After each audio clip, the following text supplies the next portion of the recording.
Hello, and welcome to Public Key, the new podcast from Chainalysis. This is your host, Ian Andrews.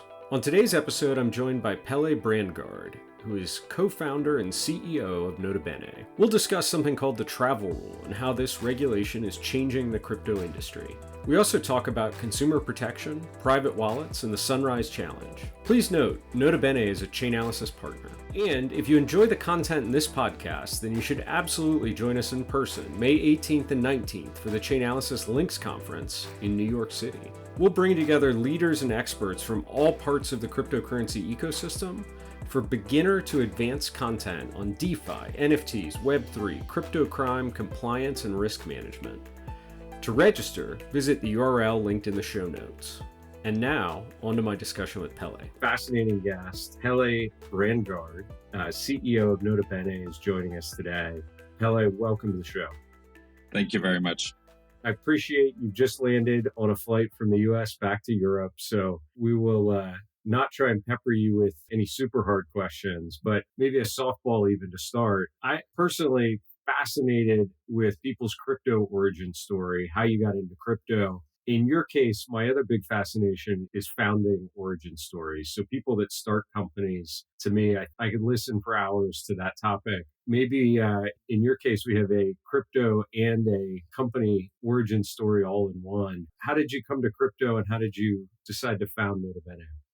Great. Yeah, thanks a lot. So I got into crypto back when crypto meant cryptography. So back in the 90s, as part of the cypherpunk movement back then, I was very interested in really all aspects of the cypherpunk movement, but particular financial applications for it. So I had a startup from about 98 to 2000 called CorpFlow, where we were working on doing company registration via using financial cryptography, using digital signatures and what people nowadays call tokens, those kinds of things. And right before we were going to launch, the government of Anguilla in the Caribbean, who we were working with on this, had received new guidelines from the UK for KYC. And all of a sudden we had to KYC our customers. And in the year 2000, it was pretty much impossible to do online KYC, follow the rules. So we had to really give it up. So this is kind of the origin story about why I got really into regulatory compliance because, well, it affected my company. And I spent some time in banking and start other kind of startups since then, and then went back into Bitcoin back into crypto when early on. So 2010 launched my first company in this space. In 12, Kipochi, which was Bitcoin for sub-Saharan Africa. And yet again, we ran into issues with regulators. And another one of my co-founder has similar stories. So we've gone through this. We felt the pain around this, but there were a bunch of things that were really missing to be able to solve the regulatory compliance issues. So Joe Lubin from Consensus asked me to figure out how do we build identity map it to blockchain transactions.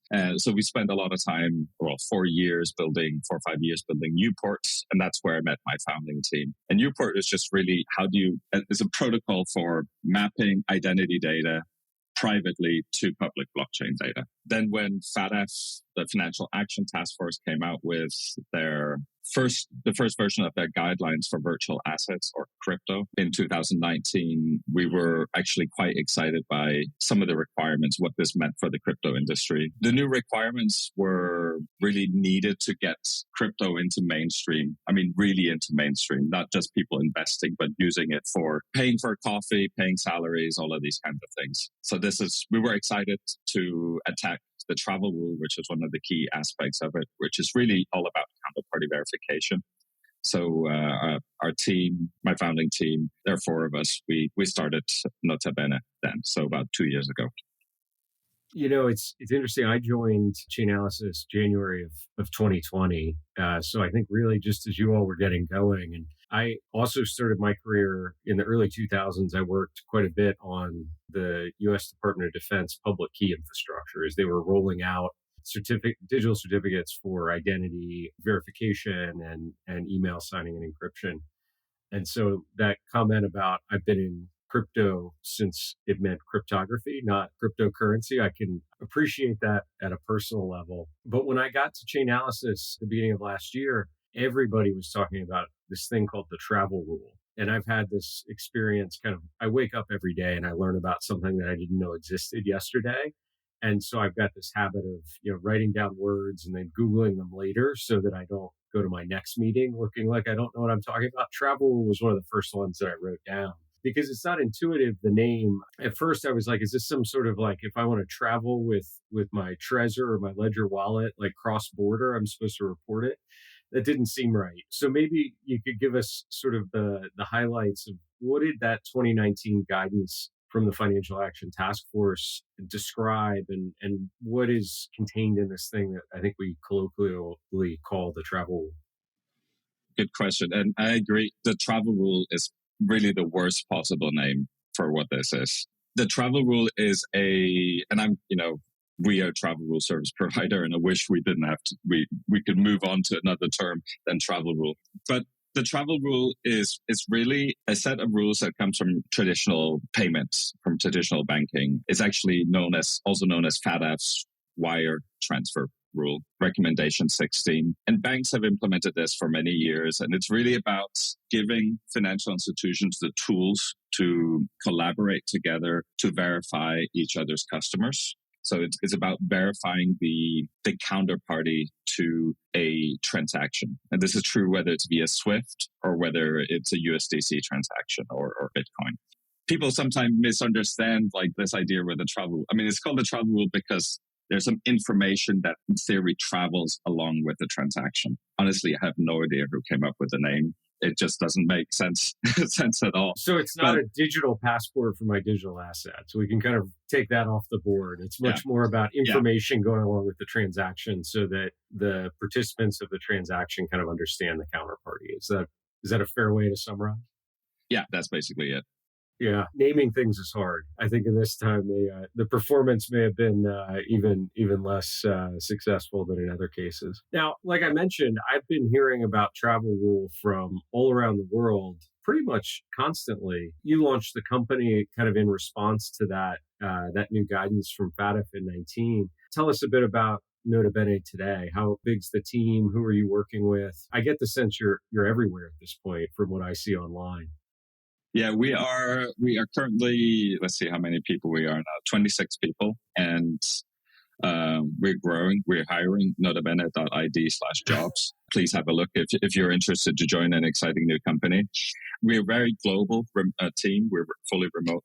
Solving the travel is an international problem. So by default, we've always been international. So we have team members everywhere from US to Singapore to Europe, South America. And that's really also where our customers are. They're pretty much all over the world. So they're about third APAC, third EMEA, third Americas. And that's roughly how we're going to see the industry going forward, we believe. We focused on something slightly different than most other players in the space, in the travel rule space. And initially, we felt that travel rule, even though it seems like a technical spec, this is what you're supposed to transmit these data fields to another exchange. There's a whole bunch of different operational issues and product changes and new compliance tasks that you have to do to implement the travel rule. So the technical aspect of it was actually a fairly minor thing. And most of the industry has been focusing on that part. So there are various competing ways or protocols sending payment messages along. But to be able to implement any of them, there's so many things that you have to do as a VASP. And that's really where we've been focused on from the beginning. Travel rule switch, a universal travel rule switch or gateway, if you will, where you can just send a single transaction to. We figure out how to apply rules, whatever rules, integrate with Chainalysis, perform sanction screening, send the message to the counterparty, and really make it operational. But that's where our big focus is, and that's why we have a lot of companies that are live with us today, processing travel rule transactions.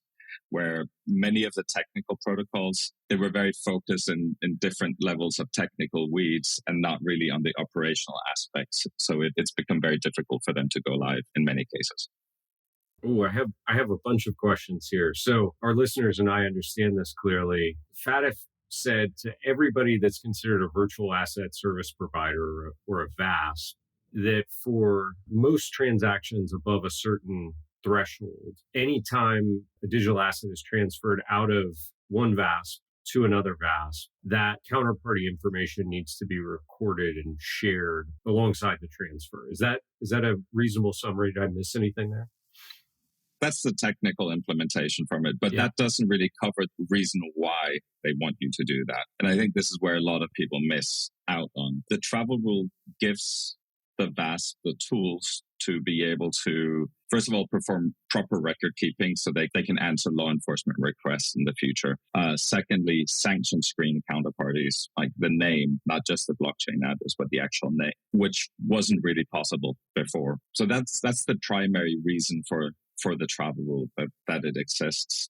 It's really about giving the VASP the tools to perform those tasks. And when we talk about sanction screening and ultimately taking a risk-based approach to compliance, you will have to take action in some cases and stop a transaction from happening, which is, of course, where Chainalysis also sits and helps companies make those decisions as well. But now we add a few additional parameters for that. So to implement the travel rule and allow both sides to be able to actually screen the counterparties, manage whatever their internal risk procedure is, travel rule has to happen before a blockchain transaction takes place to implement it correctly. So this has some challenges for the industry to do, because it's not something you can just send along with the transaction. And that's actually where my next question was going. So thanks for clarifying on the value of the travel rule. It seems like the coordination of this information sharing is a pretty hard problem, right? I mean, as a marketer, I live every day with the reality of GDPR and, kind of the approach that all companies now have to take to what I would consider basic personal information, things like interactions with cookies. In your case, the information Notabene is touching is a whole nother category, right? It's association to account ownership. It's a financial transaction record. So I would imagine, and it changes the workflow that happens. As you just said, it actually, this exchange of information needs to happen before a blockchain transaction is executed. So I would imagine it requires a little bit of a rethink of a withdrawal deposit process for participating VASPs. Is that an accurate guess? Yes, it definitely does require some changes. And there's been attempts at industry, various initiatives to be able to not change the flow at all, but it's difficult to do. The other point, besides it being difficult to do, if you are exchanging PII or personal identifying information of your customer to another exchange, I think it's only in the spirit of GDPR, it's important to actually ask your customer, are you okay with this, right? So hiding it away is not actually a good idea. I believe we also strongly feel like travel rule, as mentioned, is about counterparty verification. And it was designed to give the VASP the tools. But as a side effect, it actually also gives the end users some additional benefits. Mm-hmm. So with the travel rule, I'd say I'm sending to my son on his Coinbase account, for example, and I can see and verify that it's actually going to him and not a random blockchain address. This is one of the things that I sometimes feel a little bit embarrassed about saying this, because I've been in crypto for so long. Every time I enter a blockchain transaction into an exchange withdrawal form or into, my Ledger Nano or something like that, I'm scared. It's completely terrifying. And I've been using Bitcoin for more than 10 years, and it terrifies me every time. So if we can kind of humanize that, I actually think there's some real UX benefits here for end users. And we also start opening up crypto to a whole new set of use cases that we didn't really have before. Completely agree. I have that same moment of trepidation anytime I'm sending anything, even small dollar amounts, because it's just so, looking at one address versus another. Did I copy it onto the clipboard correctly from whoever sent me the request for the funds? Like, that entire process seems just fraught with errors. And we've seen this in Chainalysis data, like the dollar volume around frauds and scams so much of which is predicated on this, authorize the wrong smart contract or deposit to an address that you think is one thing and it turns out to be another thing. The opportunity for UX improvements there is huge. I hadn't really thought about travel rule in this context. And so the idea is that when I'm requesting a withdrawal from an account on an exchange, I can specify where I think it's going. And then via a solution like Notabene, the VASP is actually able to verify that, in fact, where I've said I think it's going is where I've asked to send it to. They're kind of matching the identity and the address on the back end and doing some validation. Yeah, exactly. So we actually use Chainalysis as part of our Chainalysis integration. We check with Chainalysis first to see if Chainalysis knows the address. But as you know, if it's a fresh address, there's no knowledge about it, right? But if it is a known address, then we pull that in. There's no need to ask the customer, but we can still show it to the customer. So he has that additional benefit there. And if it's self-reported, then the travel rule process verifies it. So after the travel rule, after the beneficiary VASP has said, yes, this is indeed our address, and this is indeed the beneficiary name of the account holder, then it's been verified, as long as you trust the counterparty VASP, which is a big if. That's why there's a new due diligence requirement as well for the travel rule. So that actually sounds awesome. I wish I had that feature tomorrow. And I've got accounts on lots of exchanges just for research purposes, and I've not experienced this feature anywhere. So my next question is sort of like we're 2 years on from the original digital asset guidance from the FATF. And I know there's a trickle-down process once they issue a recommendation for each of the member countries to adopt and implement in their jurisdiction. Where are we globally in terms of adoption of the travel rule? And are there any jurisdictions that are doing particularly well that people can kind of look at and say, oh, this is a great model that we should try and adopt more widely? It's a good question. So a lot has happened in the last 6 months. So we ran a survey in Q4, the state of the travel rule report. And I recommend anyone can go to our website and download a copy of it to get a really good insight into a lot of the problems around the travel rule. Perfect. We'll put a link in the show notes so people can find that if you're listening. Fantastic. And we surveyed, I think it was around 60 different VASPs who provided their plans for when they were going to go live. And within Q1 and Q2, the majority of them said that they were planning on rolling out the travel rule. I think it may have been a little bit optimistic in some cases because there's a little bit more work you have to do to implement it. But we can see it that it's mostly right. Maybe just delayed by a few months. But we definitely see a lot of activity here in Q2. We already have lots of VASPs interacting. We do transactions between, I think I looked at the metrics yesterday. We were doing transactions between 70, 80 VASPs last week. And so it's growing. It's getting there. There are a couple of areas, though, that we're still looking at. I believe we're the most successful solution at the moment in actually reaching counterparty VASPs. So right now we have 68% of travel rule transfers actually gets to the beneficiary VASP. That doesn't necessarily mean they all respond to them yet, but 59% on our platform of travel rule transfers over the last month have received a response from the counterparty. And when I say a response, it's they have verified that the blockchain address is theirs. They've confirmed that the beneficiary name matches, or they have rejected it because either of those two were incorrect.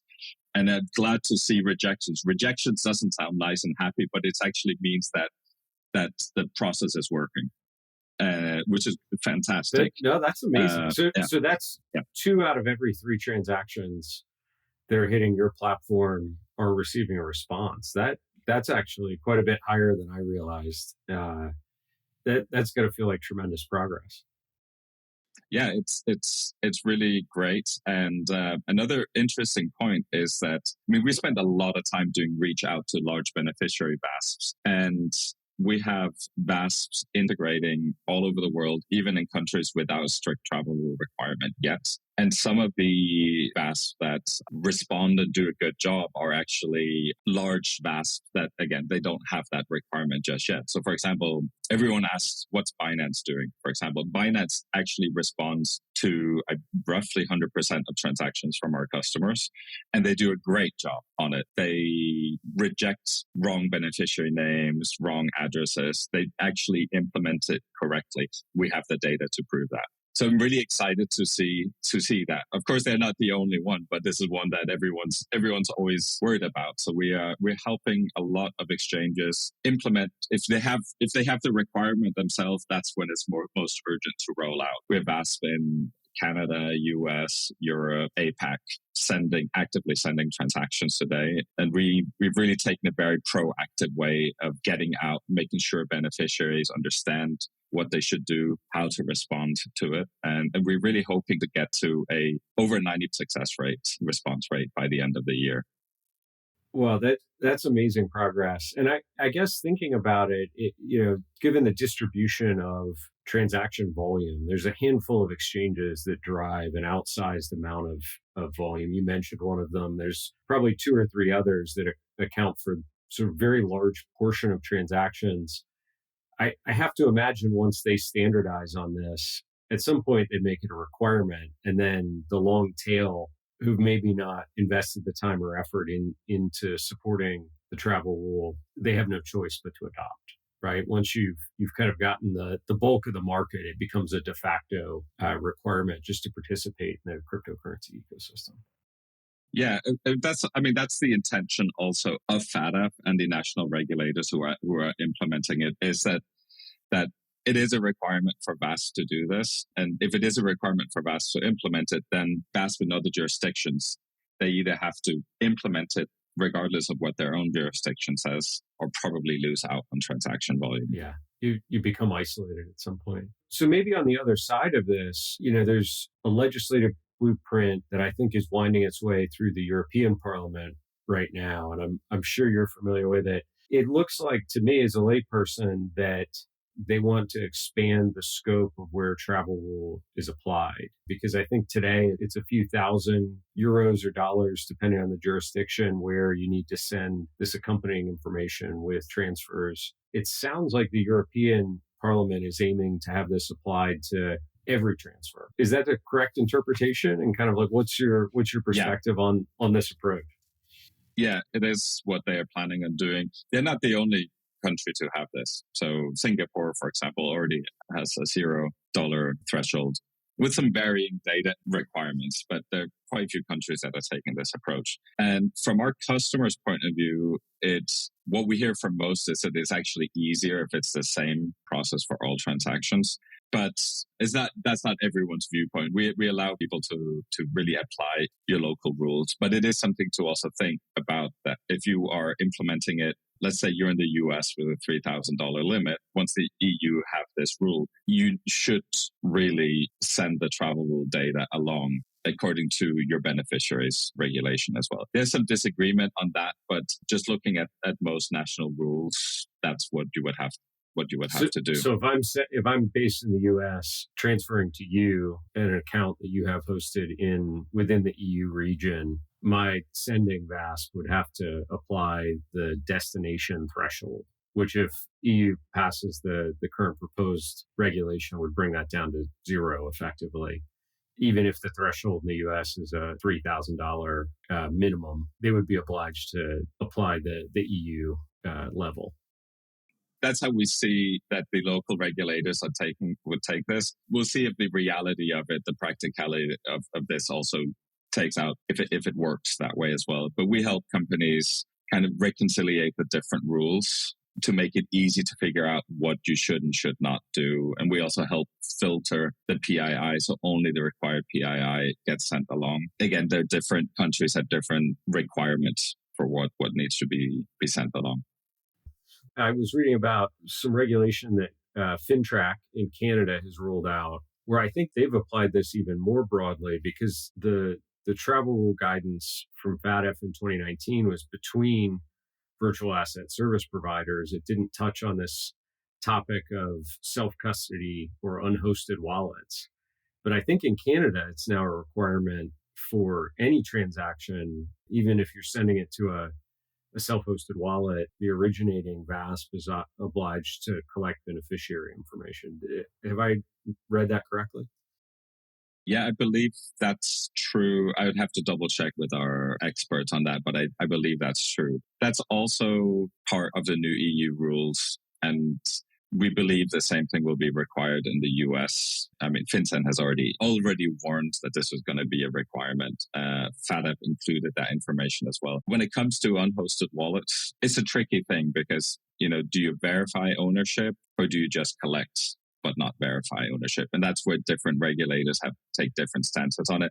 And I think it's really, regardless what your regulator says, I think the right approach to do is take a risk-based approach to it. Use tools like Chainalysis to help to manage risk around it. We can help just within the exact same flow as you do travel rule. We can help also take a very quick, painless cryptographic proof from your user's MetaMask wallet or some other wallet, for example, to also tie your customer to this wallet that can allow you to verify first-party transactions to unhosted wallets. And really, that together with Chainalysis just lowers the risk, and we don't really see much of a risk with unhosted wallet with those two aspects together. So for the layperson maybe listening in, so the idea would be for wallets that have obvious exposure to risky or illicit activity, or in the worst case, something like sanctions, you would just sort of block that transfer out of hand. But for a wallet that appears to be trustworthy or you have no information on it, then you're likely processing that transaction through. You'd allow it to proceed. Shifting gears a little bit, I hear about your company and solution sort of synonymously with travel rule, but I know in certain jurisdictions there's been kind of regional coalitions that have been launched, sometimes as an industry group has gotten together and said, hey, we're going to tackle the travel rule. In other cases, maybe some competing technology vendors. At the top of the podcast, you described Notabene as a universal switch or a routing function. I've got to think this interoperability between groups who are taking slightly different technical approaches is one of the big challenges to solve, because we want everybody able to exchange information. Every participant in the system needs to be able to talk to every other participant. How have you all tackled that? I'm curious how you've come to this problem and if there's a good solution out there.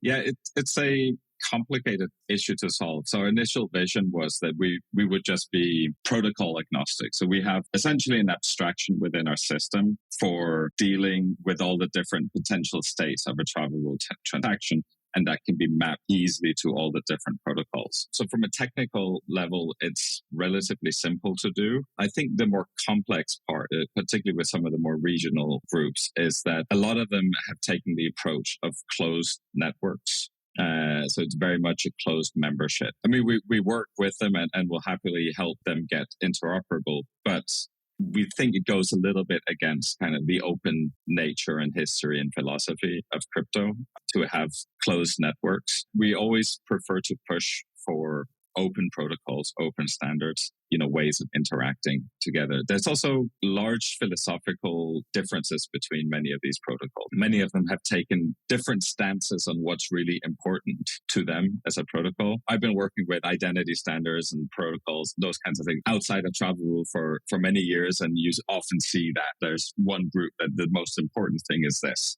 The other group, the most important thing is that, right? And that can sometimes cause a few clashes. So for example, there are some protocols that require you to prove you own a blockchain address, because it is a very, very important thing, according to the designers of these protocols, to be able to safely reach the counterparty, reach the beneficiary, that they can prove that this is their blockchain address. But it's a difficult actually thing to do in practice. And the question is, why is this an important requirement if you perform due diligence? So none of the regulators actually require this. So these are some of the things that happen, that people get really bogged into a beautiful technical solution to problems that not always exist. Fascinating. I would imagine your team is working hard on solving all these problems. We're out of time, but Pelle, thank you so much for joining us today. Where can people find you if they want to learn more about the state of regulatory affairs, the travel rule, and everything else your team's working on? Go to notabene.id and you can find everything about the travel rule there. Terrific. We'll post that in the show notes. And thanks so much for all your time today. I enjoyed it. Thank you very much. Thanks for listening to this episode of Public Key, the new podcast from Chainalysis. We're releasing new episodes weekly, so if you liked what you heard, then don't forget to subscribe via your preferred podcast listening platform. Reviews and sharing to your friends and colleagues is also appreciated. Thank you again to our friends at Notabene for their continued partnership, and specifically to CEO Pelle Brændgaard for joining me on today's episode. Finally, I hope you'll join us in person May 18th and 19th for the Chainalysis Links Conference in New York City. To register, visit the URL linked in the show notes.